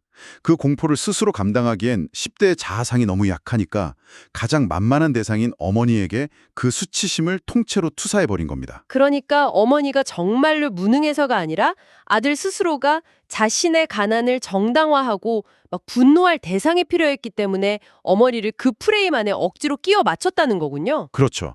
인간은 참 고집스럽게도 한번 타인에게 어떤 프레임을 씌우면 그 프레임에 맞는 증거만 수집하려는 확증 편향에 빠지거든요. 아, 맞아요.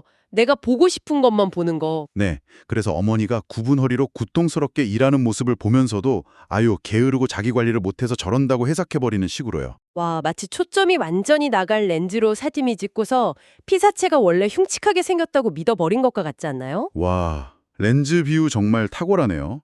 맞습니다. 그렇게 왜곡된 시선이 결국 완벽한 도피로 이어지잖아요. 네, 서울로 도망치듯 떠난 지우는 지난 20년 동안 어머니를 딱 3번만 찾아갔다고 기록되어 있습니다. 완전한 물리적 거리두기죠. 그리고 여기서 이야기의 첫 번째 아주 거대한 변곡점이 등장하죠. 불과 한 달 전 어머니가 차가운 시장 골목에서 쓰러져 영원히 눈을 감으셨을 때. 네, 장례식장에선 아들의 감정이요. 저는 여기서 진짜 소름이 돋았어요. 눈물 한 방울 안 흘리고 오히려 안도감을 느꼈다고 하잖아요. 지긋지긋한 비린내에서 마침내 해방되었다는 안도감이요?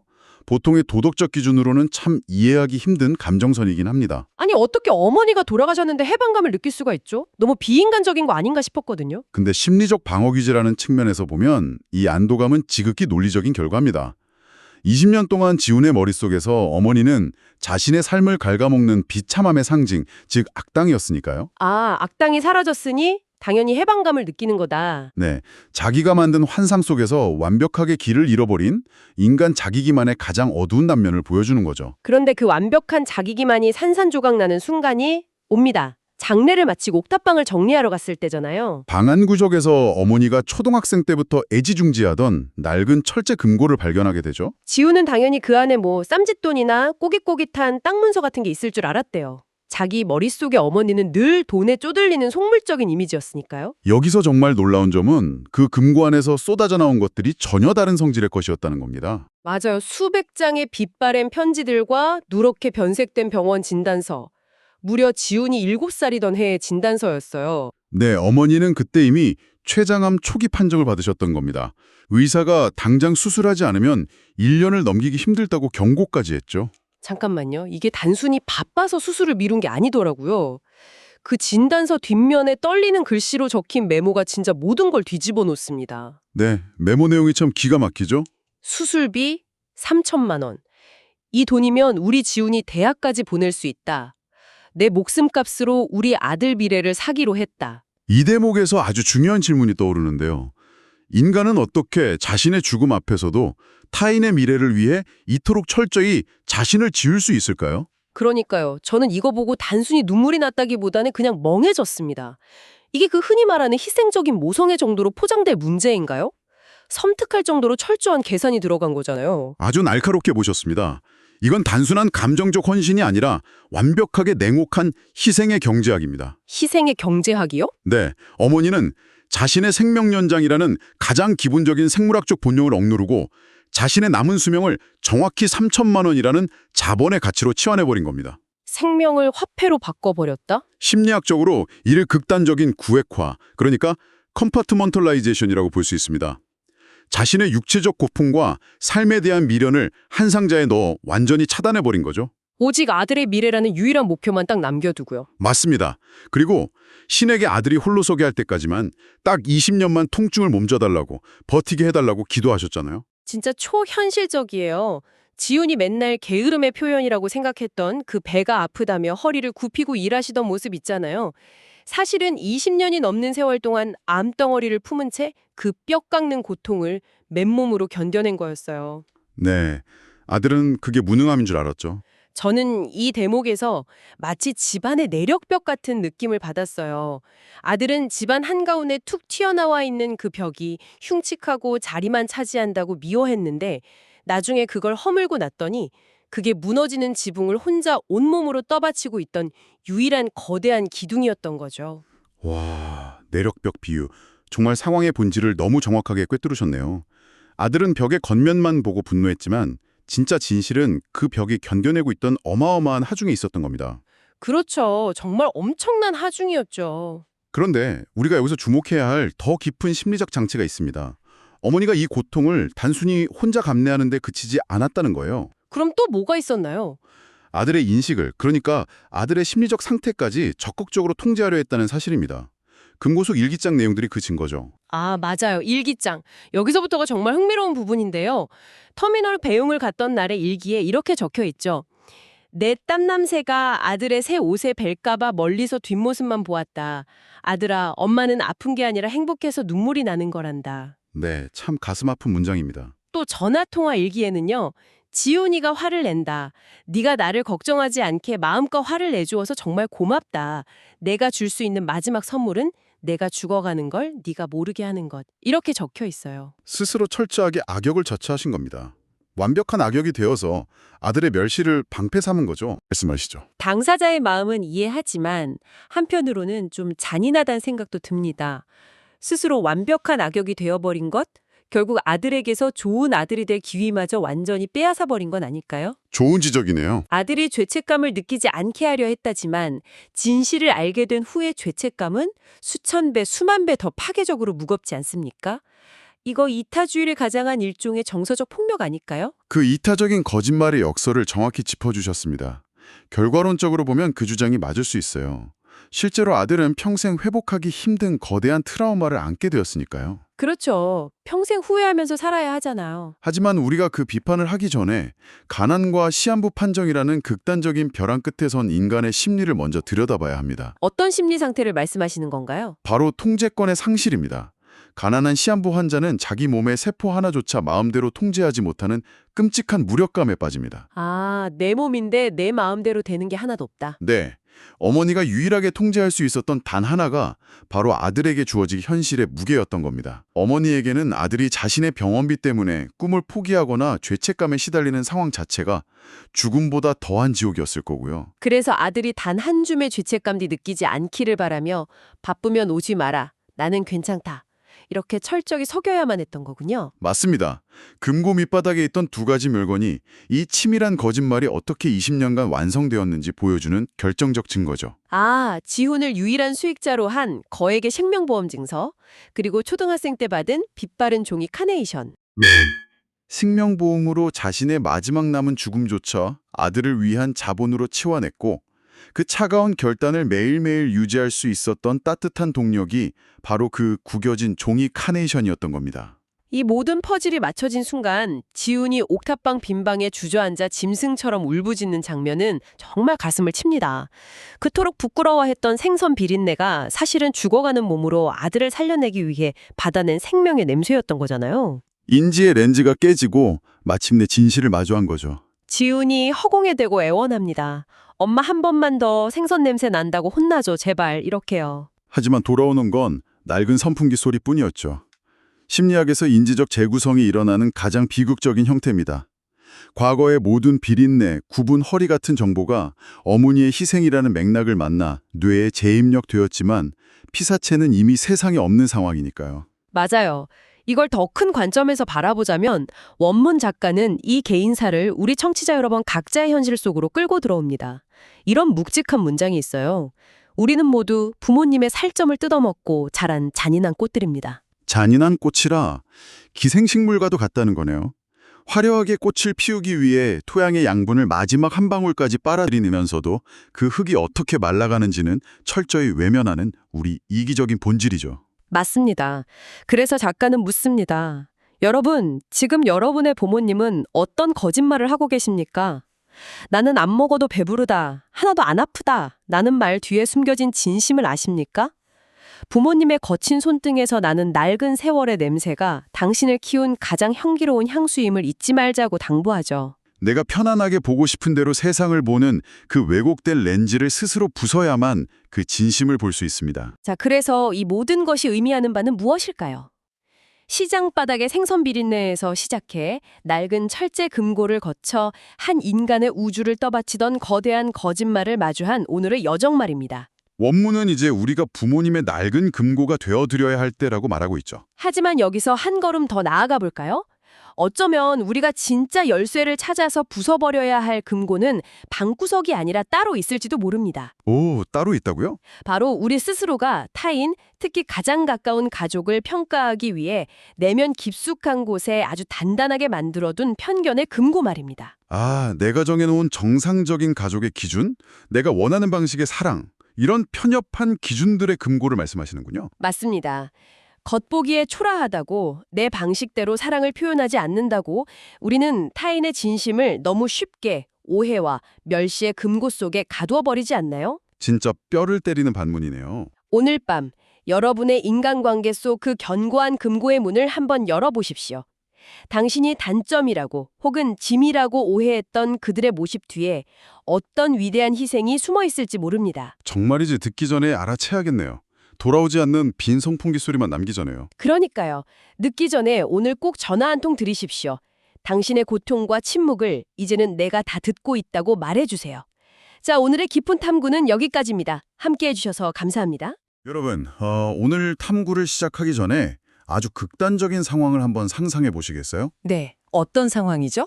그러니까 당신이 맨손으로 시작해서 수백억 원대 가치의 기업을 일궈낸 아주 성공한 사업가라고 가정해 보는 겁니다. 강남 한복판에 살면서 남부러울 것 없는 그런 삶이요. 일단 상상만으로도 기분은 좋네요. 성공한 삶이군요. 그렇죠. 그런데 어느 날 회사가 정말 치명적인 위기에 처해서 완전 파산 직전까지 몰리게 됩니다.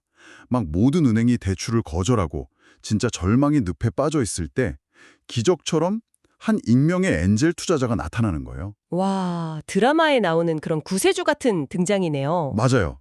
그 투자자가 대규모 자금을 수혈해서 당신의 회사를 기적적으로 살려냅니다.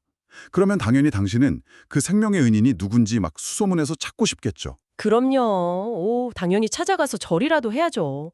평생 은인인데. 그런데 그 익명의 초자자가 당신이 평생을 부끄러워하면서 연락조차 끊고 살았던 사람이라면요. 동네 쓰레기통을 뒤지면서 살던 노숙자 어머니였다는 사실을 알게 된다면 기분이 어떨 것 같으신가요? 와, 그건? 아마 인간이 느낄 수 있는 모든 인지 부조화랑 감정적인 붕괴를 진짜 동시에 겪게 될 겁니다. 내가 스스로 이룩했다고 굳게 믿었던 내 세계의 근간이 완전히 뒤집히는 경험이니까요. 네, 맞습니다. 오늘 우리가 다룰 자료가 바로 그 불편하고도 충격적인 현실에서 출발합니다.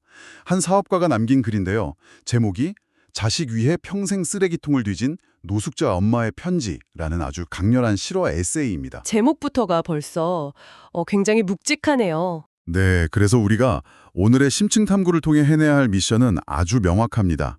이 자료를 보면서 단순히 부모님의 헌신은 눈물겹다 뭐 이런 식의 뻔한 감동 스토리로 소비하고 넘기지 않을 겁니다. 그렇죠. 그 이면을 봐야죠. 네, 우리는 이 이야기 안에 담긴 가족 간의 희생의 본질, 또 타인의 시선이 만들어내는 그 끔찍한 수치심, 그리고 우리가 미처 깨닫지 못하는 거대한 헌신의 구조를 철저하게 파헤쳐 볼 겁니다. 심리학적이고 사회적인 관점에서 말이죠. 아주 기대가 됩니다. 자, 그럼 이 이야기를 본격적으로 파헤쳐 볼까요? 과연 우리는 겉모습만으로 사람을, 심지어 나와 가장 가까운 가족조차 얼마나 쉽고 단편적으로 판단하며 살아가고 있는 걸까요? 여기서 정말 흥미로운 점은요. 이 에세이가 단순한 회고록을 완전 넘어선다는 겁니다. 보통 이런 사연들은 가난을 극복하는 그 과정 자체에 초점을 많이 맞추잖아요. 네, 보통 성공 신화 같은 구조를 띠죠. 맞아요. 하지만 이 자료는 수치심, 그리고 맹목적인 헌신이라는 절대 섞일 수 없을 것 같은 두 가지의 극단적인 심리 상태가 한 가족 내에서 어떻게 정면으로 충돌하고 또 얽혀 있는지를 보여줍니다. 완벽한 심리학적 사례라고 볼 수 있어요. 와, 수치심과 맹목적인 헌신의 충돌이라 표현이 진짜 와닿네요. 겉으로 보기엔 가장 비루하고 절망적인 외양을 한 사람이 그 내면에서는 얼마나 무섭도록 숭고하고 단단한 목적을 실행하고 있었는지 오늘 우리는 그 간극을 파헤치는 데 집중할 겁니다. 좋습니다. 그럼 먼저 이 이야기의 중심에 있는 두 사람, 화자인 아들 현우와 그의 어머니가 처한 아주 극단적인 대비를 살펴봐야겠네요. 네, 그 두 사람의 배경 설정이 진짜 중요하죠. 아까 오프닝에서 잠깐 말씀드린 대로 현우는 남들이 다 부러워하는 강남의 한 아파트에 사는 성공한 사업가입니다. 치열한 경쟁 사회에서 살아남아서 사회적 성취를 이룬 자산가죠.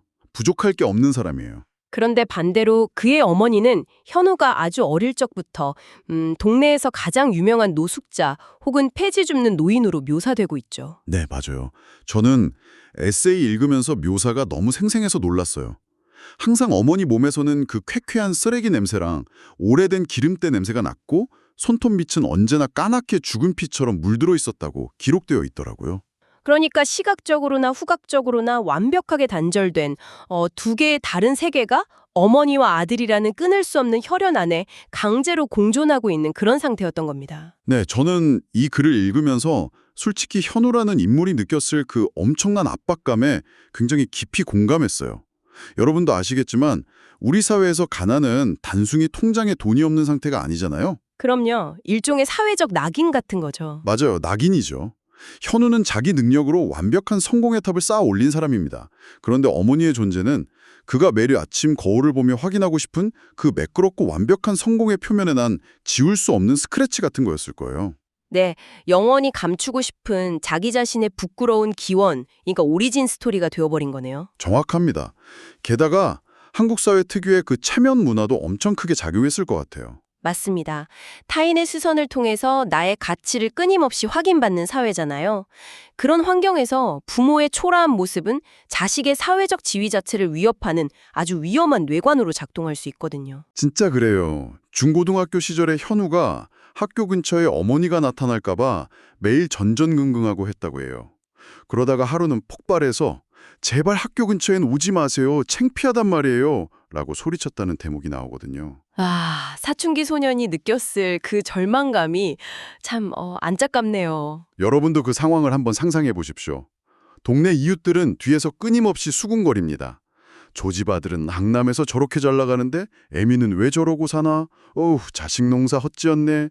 아들이 완전 불효자네. 막 이런 식으로요. 그 타인의 평가와 시선이 현우의 일상을 얼마나 옥죄었을지 진짜 짐작조차 하기 어렵죠. 이게 매일 겪는 일상이면 사람이 미치거든요. 그러니까요. 아들이 수십억 원대 자산가가 되어서 비싼 옷도 사드리고 좋은 차도 태워드리려고 권해도 어머니는 그 모든 호의를 거부합니다. 오히려 새벽 4시만 되면 어김없이 그 낡은 리어카를 끌고 쓰레기통을 뒤지러 밖으로 나가요. 바로 이 지점에서 우리는 보통의 상식으로는 절대 이해하기 어려운 모순에 부딪히게 되는 겁니다. 어떤 모순이요? 돈이 진짜 없을 때 폐지를 줍는 건 생존을 위한 활동이잖아요.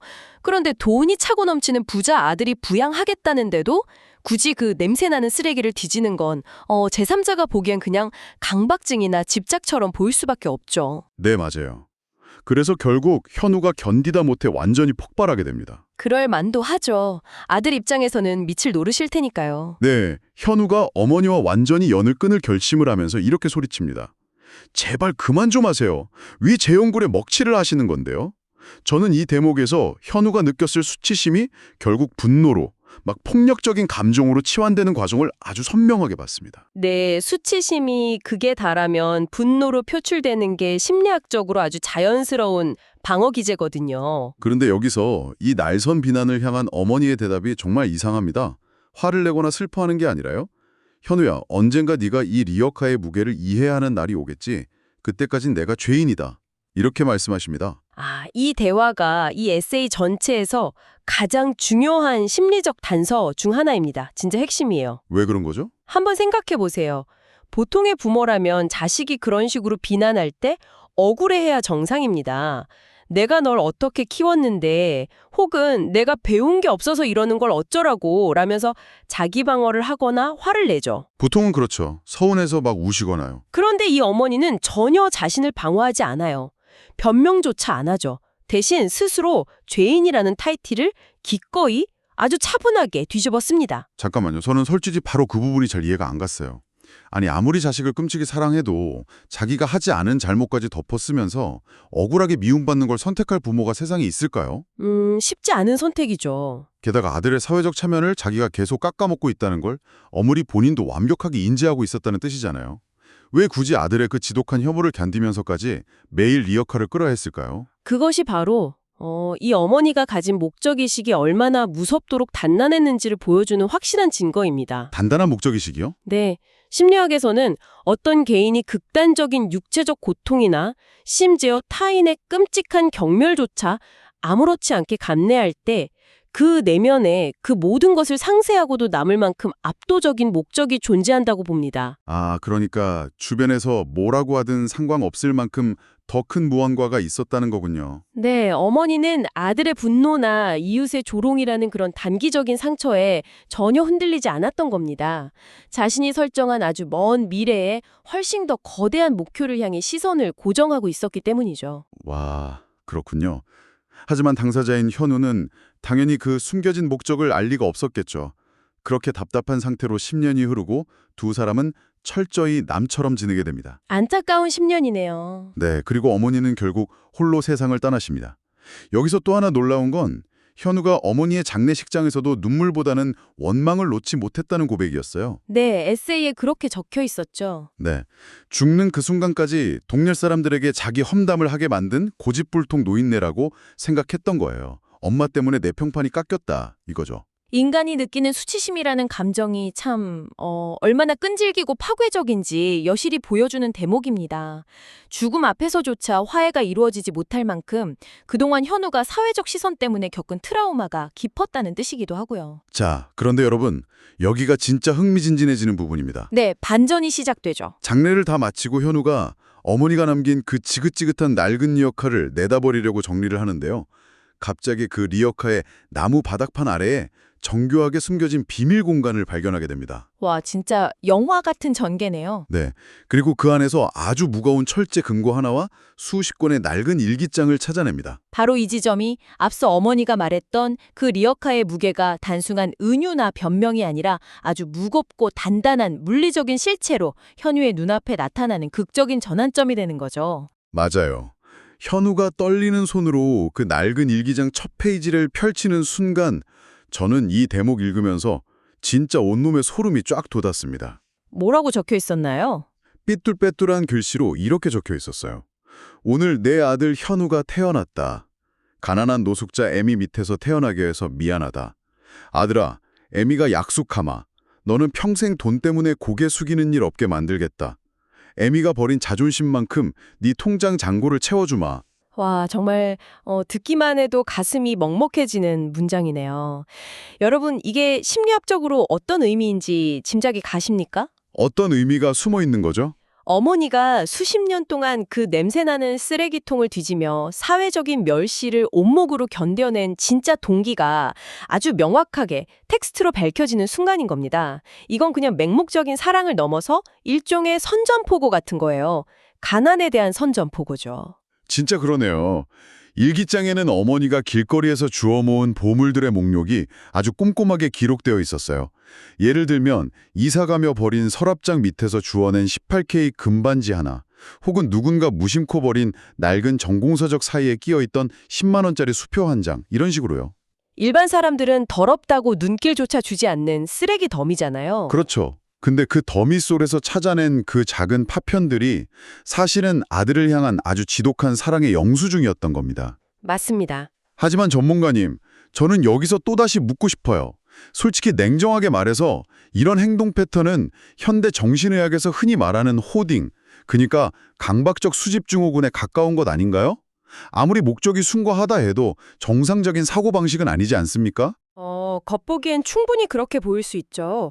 하지만 이것을 더 큰 관점에서 연결해 본다면 그런 단순한 병리적 현상으로 치부할 수 없는 명확한 차이가 존재합니다. 어떤 차이가 있죠? 강박적 수집가들, 즉 호더들은 물건 자체에 집착합니다. 그리고 그걸 버리는 것에 대해 극도의 불안을 느끼죠. 가장 중요한 건 그 행위에 아무런 목적이 없다는 거예요. 아, 목적이 없다는 게 핵심이군요. 네, 하지만 어머니의 행동은 아주 철저하게 기획된 일종의 자본 구축 과정이자 더 나아가서는 내 아들의 존엄성 구축 작업이었습니다. 존엄성 구축이요. 와, 단어가 주는 무게감이 엄청나네요. 네, 가난이라는 것이 인간의 존엄을 어떻게 비참하게 짓밟는지 뼈저리게 겪었던 어머니잖아요. 그러니까 내 아들만큼은 자본주의 사회에서 돈이라는 권력 앞에 무릎 꿇거나 굴복하지 않도록 가장 밑바닥 쓰레기통에서부터 단단한 성벽을 쌓아 올린 겁니다. 아, 존엄성을 지켜주기 위한 성벽. 그렇다면 왜 정상적인 일자리를 구하지 않고 굳이 그 힘든 쓰레기통을 뒤진 걸까요? 식당 일을 하거나 건물 청소를 할 수도 있었잖아요. 굳이 노숙을 하면서까지요. 그것도 아주 철저한 계산이었을 겁니다. 특별한 기술도 없고 교육 수준도 낮고 초기 자본은 당연히 영원인 사람이 가장 빠르고 확실하게 수익을 낼 수 있는 방법이 뭘까요? 글쎄요, 뭐가 있을까요? 바로 원가가 0원인 사업 모델을 찾는 겁니다. 그게 바로 버려진 것을 줍는 행위였던 거죠. 식당 일은 시간당 페이가 정해져 있지만 쓰레기를 뒤져서 금반지를 찾는 건 한계 수익이 열려 있거든요. 아, 그러니까 철저한 무자본 사업이었네요. 맞습니다. 한겨울에는 동상 걸린 발에 비닐봉지를 칭칭 감싸고 한여름에는 탈수증을 참아내면서 극한의 노동을 하셨죠. 겉보기에 그녀는 세상에서 가장 비루하고 초라한 삶을 사는 것 같았지만 심리적인 차원에서는 세상 그 어떤 위대한 전략가나 장군보다도 굳건하고 명확한 목표를 향해 매일 진군하고 있었던 겁니다. 우와, 겉모습만 보고 아이고, 자식 농사 망쳤네 라고 혀를 찼던 이웃들, 그리고 어머니를 그렇게나 수치스러워했던 현우의 판단이 얼마나 얕고 폭력적이었는지 완벽하게 증명되는 부분이군요. 네, 우리가 겉모습만으로 누군가를 판단하는 게 얼마나 위험한지 알 수 있죠. 하지만 여러분, 여기서 끝이 아닙니다. 진짜 충격적인 진실은 금고 안에 남아있던 그 서류 뭉치들에 있었거든요. 네, 드디어 오프닝에서 던졌던 떡밥이 회수되는 순간이죠. 맞습니다. 현우의 사업이 평생 순탄하기만 했던 건 아니었어요. 중간에 두어 번 회사가 완전히 부도 위기에 몰려서 현우가 진짜 자살까지 생각했던 끔찍한 시기가 있었습니다. 정말 벼랑 끝에 몰린 상황이었군요. 네, 그런데 그때마다 기적처럼 누군가 익명으로 대규모 자금을 투자해주거나 회사 주식을 막 대량으로 사들이면서 방어해줬다고 현우는 회상했어요. 그래서 현우는 그걸 뭐라고 생각했나요? 현우는 그걸 단연히 하늘이 들어온 천운이거나 아니면 자기 회사의 가치를 알아본 아주 실력 있는 무명의 엔젤 투자자의 안목이라고 굳게 믿어 의심치 않았죠. 난 역시 능력이 있어, 이러면서요. 전형적인 성공한 사람들의 자기 확신이네요. 그런데 그 금고 안의 주식 거래 내역서와 통장들이 가리키는 그 기적의 투자자가 매일 새벽 4시마다 냄새나는 리어카를 끌던 노숙자 어머니였던 겁니다. 내 어머니가 평생을 바쳐 모은 그 땀과 피의 결정체가 아들이 가장 절망적인 순간에 바닥으로 추락하지 않도록 단단하게 받쳐주는 거대한 안전망으로 완벽하게 작동한 겁니다. 저는 진짜 이 지점에서 책을 읽다가 잠시 머리가 멍해졌어요. 아니, 부모가 자식에게 큰 도를 줄 수는 있죠. 흔한 일이죠. 그런데 상식적으로 한번 생각해 봅시다. 아무리 부모라도 자식의 회사를 통째로 살릴 만큼의 거액을 쥐어준다면 당연히 자기가 했다고 밝히지 않나요? 보통은 생색을 내고 싶어 하죠. 그렇죠. 내가 평생 쓰레기 주워서 모은 돈으로 널 살렸다. 최소한 이 한마디는 하고 싶어 하는 게 인간이 아주 기본적인 본성 아닌가요? 인정받고 싶고 고맙다는 말 듣고 싶잖아요. 네, 인정 욕구는 인간의 기본이니까요. 그런데 왜 어머니는 철저하게 익명을 유지했을까요? 자신이 오해받고 심지어 하나뿐인 아들에게 쓰레기 취급을 받으며 혐오의 대상이 되는 것을 방치하면서까지 말입니다. 바로 그 질문이 이 이야기 전체의 핵심을 관통합니다. 한번 반대로 생각해 볼까요? 만약 위기의 순간에 어머니가 짠 하고 나타나서 내가 바로 그 투자자다라고 밝혔다면 아들 현우의 감정은 어땠을까요? 당연히 엄청나게 고마워했겠죠. 그리고 그동안 몹쓸 짓 한 거 반성하면서 펑펑 울면서 사죄했을 거고요. 맞습니다. 고마워하고 미안해했겠죠. 하지만 동시에 현우는 남은 평생을 어머니에 대한 아주 거대한 부채감과 죄책감에 짓눌려 살아야 했을 겁니다. 아, 부채감이요? 네, 현우가 가장 혐오했던 그 냄새나는 폐지 더미에서 나온 돈으로 내 인생이 살아났다는 사실은 현우가 스스로의 힘으로 쌓아올렸다고 믿었던 그 자수성가라는 프라이드를 산산조각 내버렸을 테니까요. 와, 그렇겠네요. 내 성공이 내 능력 때문이 아니라 엄마가 주운 쓰레기 덕분이라니 자존심이 와르르 무너졌겠죠. 바로 그겁니다. 어머니는 단순히 아들의 부도난 회사만 살린 게 아닙니다. 아들의 자존심, 아들의 독립성, 즉 아들 현우가 구축해놓은 세계 전체가 심리적으로 무너지지 않도록 자신의 온몸을 던져 막아낸 겁니다. 와, 그러니까 아들이 자신에게 빚졌다는 느낌조차 주지 않기 위해서 스스로의 존재를 철저히 지워버렸다는 거군요. 네, 완벽한 희생이죠. 단순한 금전적 후원자가 아니라 아들의 심리적 존엄성까지 완벽하게 보호한 보이지 않는 거대한 성벽이었네요. 맞습니다. 이것은 우리에게 아주 중요하고도 묵직한 질문을 던집니다. 우리가 평소에 일상적으로 참 쉽게 말하는 희생과 사랑의 본질이 과연 무엇인지에 대해서 말이죠. 그러게 말입니다. 보통 사람들의 희생은 크든 작든 약간의 보상 심리나 자기 연민을 동반하기 마련이거든요. 내가 이만큼 했으니 너도 알아줘라 이런 마음이요. 하지만 마지막 일기장에 적힌 어머니의 유언을 보면 이 헌신이 얼마나 보통 인간의 경지를 초월한 것인지 명확히 알 수 있습니다. 맞아요. 그 마지막 유언이 진짜 눈물 버튼이거든요. 제가 한번 읽어보겠습니다.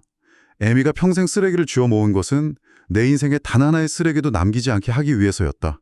현우야, 이제는 깨끗하고 좋은 옷 입고 애미가 남긴 이 사랑으로 세상에서 가장 당당하게 살 거라. 네, 내 인생에 단 하나의 쓰레기도 남기지 않기 위해서였다. 진짜 이 한 문장에 이 이야기의 모든 것이 담겨 있습니다. 맞아요. 완벽한 요약이죠. 현우가 그토록 창피해하고 경멸했던 어머니의 그 냄새나는 옷자락과 까만 손톱은요, 사실 현우의 미래를 하얗고 깨끗하게 닦아내기 위해 끊임없이 단련하고 소모되고 있던 일종의 마찰제였던 겁니다. 마찰제라?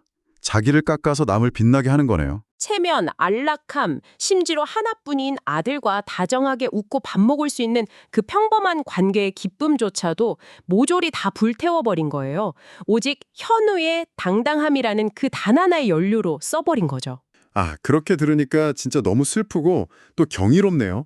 그 모든 진실을 깨닫고 나서 현우가 장례식이 다 끝난 뒤에 텅 빈 골목길에 홀로 주저앉아서 그 낡은 리어카 손잡이를 부여잡고 오열할 수밖에 없었던 이유가 이제 완벽하게 이해가 됩니다. 네, 오열할 수밖에 없었겠죠. 자신이 성공이라는 아주 화려한 무대 위에서 스포트라이트를 받을 때 그 무대 밑바닥에 가장 어둡고 냄새나는 더러운 곳에서 피를 흘리며 기둥을 어깨로 받치고 있던 사람이 과연 누구였는지 비로소 선명하게 보게 된 거니까요. 바로 그겁니다. 자, 그래서 이 모든 것이 탐구를 듣고 계신 당신에게 어떤 의미가 있을까요? 에세이의 화자인 현우는 마지막으로 이 글을 읽는 독자들, 즉 여러분에게 직접 말을 건넵니다. 당신은 어떻게 생각하십니까? 네, 아주 날카로운 질문을 던지죠. 우리는 흔히 내 성공, 내가 누리는 현재의 안정적인 일상이 오롯이 나의 뛰어난 능력과 나의 피나는 노력 덕분이라고 굳게 믿습니다. 하지만 혹시 당신의 빛나는 일상을 유지하기 위해 당신의 부모님이 지금 이 순간에도 낡은 작업복을 입고 타인의 무시를 견뎌내고 있지는 않습니까? 이 글의 화자는 아주 강하게 우리에게 당부합니다.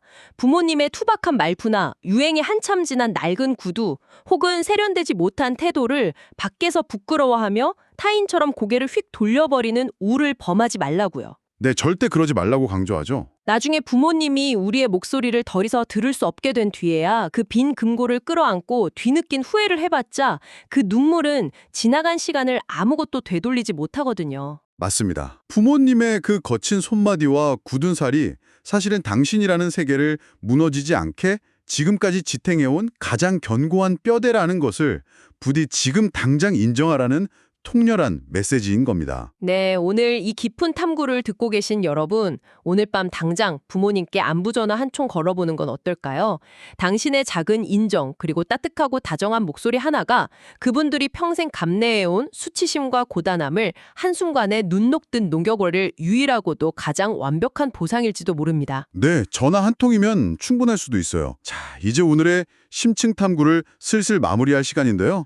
끝내기 전에 여러분이 스스로 일상에서 한 번 더 깊이 탐구해 볼 수 있는 아주 묵직한 화두를 하나 남기고자 합니다. 네, 이 이야기에서 우리가 놓치지 말아야 할 아주 중요한 철학적 질문이 하나 남아있죠. 맞아요.